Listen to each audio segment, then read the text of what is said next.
Hello, everyone, and welcome to Okami HD. This is Rob, and with me for the foreseeable future, for the long haul, is Matarasu. And we are doing this. I adored this game when it first came out, and it has been a while. I've actually owned the HD version for ever since it first came out, but I got sidetracked with other things, and having already beaten it, it wasn't super high on my list.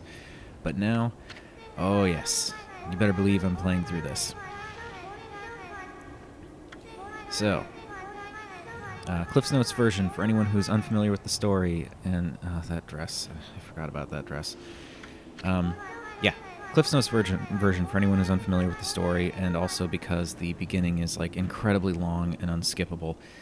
100 years ago, a village was cursed by a demon named Orochi. That demon was, and this is all, I'm going to recap this too. So, Orochi was basically taking sacrifices, which was every year, I think it was. He was essentially eating one of the young ladies from this village. Then, at one point, the swordsman comes along named Nagi, falls in love with Nami, who's supposed to be the next sacrifice, and he decides, well, I'm not going to let a monster eat the woman I love. So he decides to go and fight Orochi. While he's in the midst of fighting Orochi, a wolf named Shiranui, which I believe had been hanging around the village and had sort of endeared itself to Nagi, jumps in, helps out. Of course, Shiranui was actually the goddess Amaterasu, but yeah. So anyway, they defeat Orochi. Shiranui succumbs to the wounds and dies, and they erect a statue, and everything's, yay, Orochi's dead. Then, 100 years later, some idiot decides to pull the sword out. The legendary sword... I skipped that part, yeah. The legendary sword that was used to defeat Orochi, some idiot decides to pull the sword out. And, oh god, I forgot about the inappropriateness here. So yeah, some idiot pulls out the sword, frees Orochi, and that just happened. So Orochi's been freed. Now the world's gone to heck, and this sprite, I believe, this very inappropriately dressed sprite who lives in this spiritual tree in the village that was part of all this nonsense 100 years ago, brings Amaterasu in physical form to Earth as a wolf, and you basically have to go around and try and stop Orochi. So that's the Cliff's Notes version.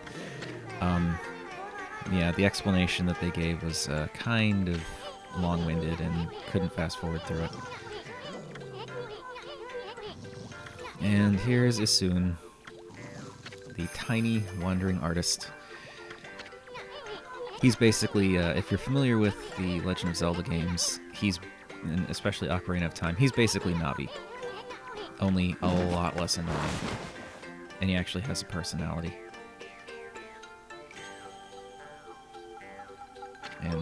And he can draw. Okay. Yes, all the introductions are cute, but I want to get to the game.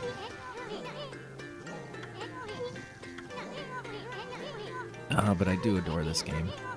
I really do.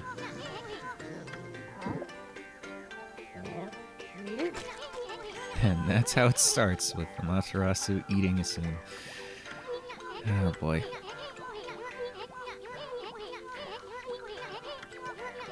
This is, yeah.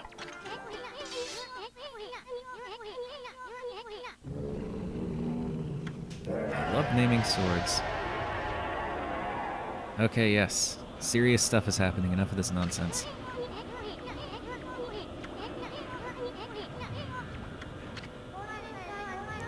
Sakia.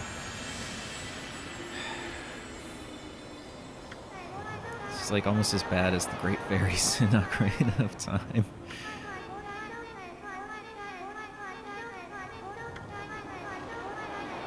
Okay. cut the fruit free, but I can't do that yet.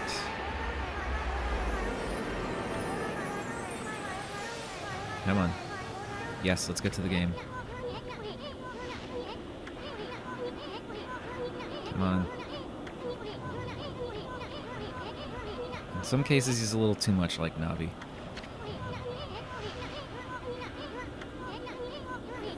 Yes, cut down the fruit. I got it.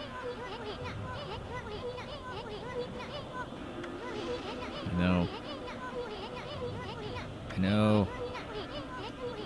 Oh my god, why can't I fast forward the text? Am I playing now? Yes. Okay, cool. So we go through the portal. Alright, so need to go get my first power, which is the ability to cut stuff. Yep. Yep. Okay. Okay. Oh no. No, that's changing. Where's the options? Oh, there's no options for this. Okay, I'm gonna pause and come right back to this, because this is freaking ridiculous. Oh, wait, no, I can't. If I exit, then I can't. Ah, crap. Oh, here we go. Awesome. There we go. Excellent. That's what I'm looking for. Exit options. Yes. Get some proper camera controls going here. That's better. Alright. Sorry to all the inverted camera fans out there, but actually I'm not sorry, because inverted camera sucks. Okay. Yes, okay, save thing, yes. Come on. Whee! Alright. Why not? So that way we don't have to go through all the crazy exposition right in the beginning again. Come on. Yeah, let's overwrite that. Brand new game. And you're all coming with me. Okay. Now let's go get some powers. Oh god. Yet again, I forgot how stupid, overly pandering tutorial sections. Just a waste of everyone's time. Anyone hiding around here? Nope. Alright, just get up here. Ah, yes. No, not quite. Alright, guess I gotta go around. Take the long way around. Ooh, treasure chest. Yes, I know. I just did it. Oh, game tutorials. I knew I could do it too. Shut up, Assume. No, break that. Break that. Okay. Take all the money I can. So, yeah, the very first thing that kind of got me interested in Okami when it first came out was just, you know, how freaking gorgeous it is. You know, even not the HD version, it's a beautiful game, and the style is amazing. But I was actually really impressed when I was playing it for the first time, how it's like also an incredibly involved game. It's really, really good. It's basically like a Zelda. I mean, it is a Zelda game. It's a Zelda game where you play as a wolf. Okay, it's another Zelda game where you play as a wolf.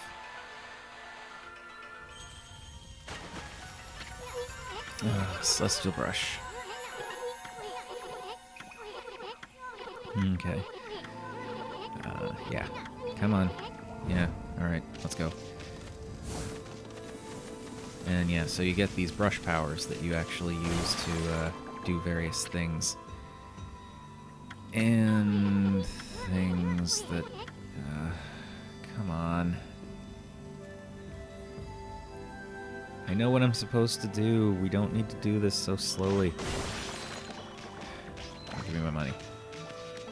Alright. So, anyway, you get these brush powers. You use the brush powers to do various things. You can actually change the world around you. In a way, it almost functions like the Ocarina in Ocarina of Time, only you draw stuff. And you can do some cool stuff with it. There's some surprising abilities that you get. Oh, this is gonna take a while to get through the, Okay, that wasn't me. Yeah, this is gonna take a while to get through because of how long it takes certain things to go, but, you know, I'm gonna get through it. I'm gonna do a series of this, and I'm gonna beat this game again. Because it's a game that deserves playing. It deserves being beaten several times over. Yomigami? Yomigami?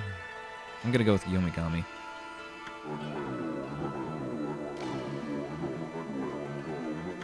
Yeah, give me power. God of Restoration. And Rainbow Dragon Balls.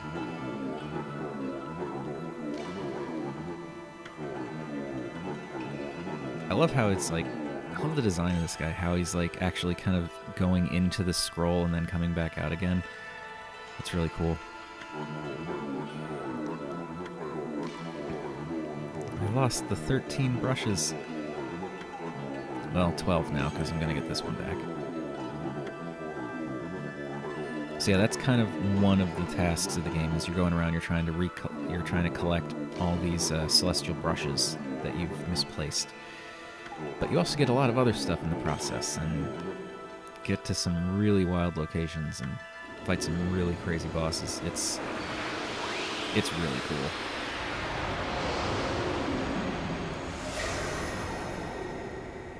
Alright, so now I should be able to progress in the other direction.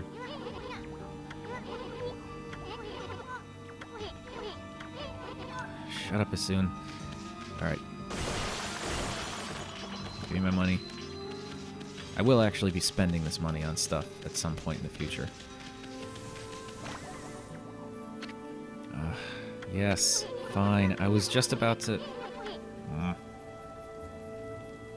It's one thing I will always hate in most modern games, is how it slows everything down to try and forcibly teach you the basics in the beginning. Especially when so many of the basics are obvious.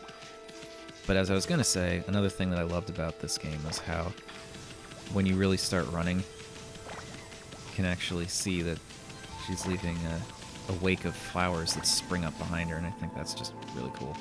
Alright, so getting back to the point. Let's swim up here. No, you're not going to let me... do I have to go over here to do it?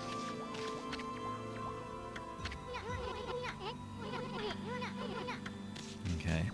No, I do not. So what I have to do is this. Draw that up. And that'll do that. And yes, river. Anyway, I think I'm going to call that the end to this video for now. Thank you everybody for watching. As usual, please feel free to like, comment, subscribe. Any combination of those three would be awesome, but, you know, I'm not going to send wolf gods after you if you don't. But thank you again, and we'll pick this up in the next one.